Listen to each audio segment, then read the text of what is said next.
this.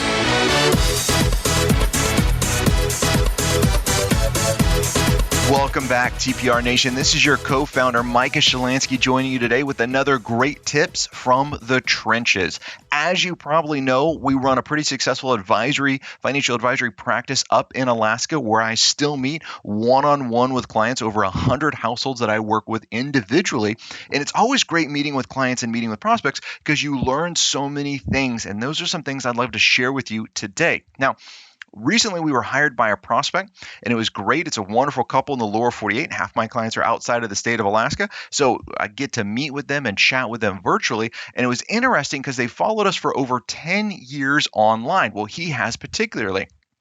He's watched our videos, he's listened to our podcast, he's read our newsletters, he's taken several of our online classes multiple times. So when he comes into the prospect meeting that we charge for, he was super excited to be there. His wife was there. He was almost finishing my sentences for me. He knew the concepts we were going to talk about. He knew all of these things in place, and they still wanted to move forward to make sure they had everything in order. So it was great. We came up for the second meeting. Now, we have a very unique process for planning for retirement. We have a process of success that we follow all the time with our clients. We're going to talk about a future episode, what happens when you don't follow a successful process. But our successful process is to go through the financial planning in 5 steps: estate planning, risk management, retirement income, investments, and taxes. That is how we move through the financial planning process for some very important reasons. So at our second meeting, I just to go over estate planning. Now, we always open up meetings asking about any questions, any concerns that a client has, to make sure we address those first before we move on to our agenda.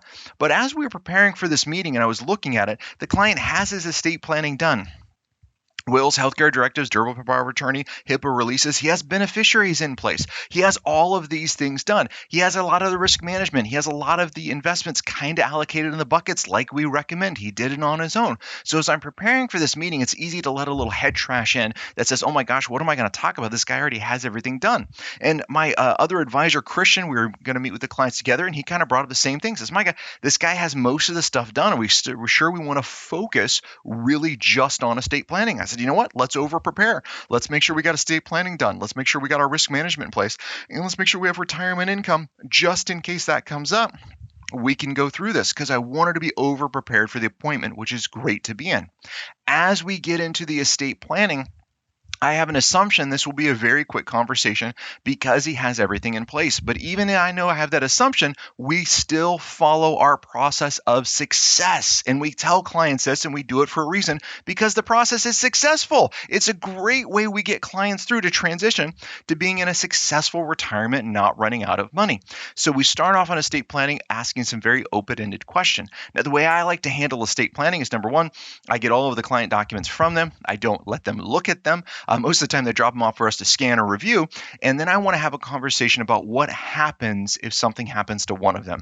They become disabled, they can become incapacitated, or they pass away. Then what happens when the second one passes away and the same thing happens? What do they want to see? Now, they've already given me these documents, but I tell them, it's like, look, sometimes these documents can be a little challenging to read.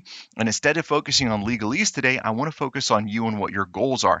Now, in my mind, what I'm doing is saying, great, is what they're telling me what is actually written in these documents. And as I started chatting with the client, I found a huge disparity in place. Now, if someone's estate planning was really old, you could say that was kind of normal. They had done their estate planning earlier this year, with an estate planning attorney to get things drafted, and these documents are completely different than what their goals are.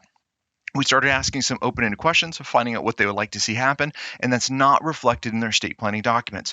So this is a phenomenal way that we get to step up and add massive value to the client because we get to prevent a major issue from happening. So the entire hour we had together, we spent just on estate planning, couldn't even move on to the other topics because we really wanted to make sure we got this correct. Now, I am not an attorney, so we're not giving any legal advice on this stuff, but I have a phenomenal superpower. It's called the ability to read. Maybe many of you have this as well. So I can read the legal documents. I've seen a lot of estate planning documents. And now when I start to see a disparity, I get to go to the client and say, you know what, from what you're telling me, that's not how I read these documents. But as you know, I'm not an attorney, so I can't give legal advice. What I would like to do is reach out to your estate planning attorney and see if what we're saying is actually what's in these documents, and so they can help explain it to me, or if maybe there's a disparity in what we're saying and what's in these documents. Is that going to be okay? Now, who says no to that? The clients are always very happy that we're going to reach out to the estate planning attorney, because our job is to help make this easier on the clients, not harder. So, great tips from the trenches this week is never assume when we're in a client relationship. Just because they have something done or it appears to be done, we still need to follow our process of success. We also need to be very good at asking open-ended questions. So your action assignment this week: look at what you're doing. Look at your client meetings. Are you being intentional with asking open-ended or probing questions to the client to really help them discover what their goals are, to make sure things are set up and in place that they can achieve them? That's it for this week. And until next time, happy planning. Hold on before we go. Something that you need to know. This isn't tax, legal, or investment advice. That isn't our intent. Information designed to change lives. Financial planning can make you thrive. Start today, don't think twice. Be a better husband, father, mother, and wife. The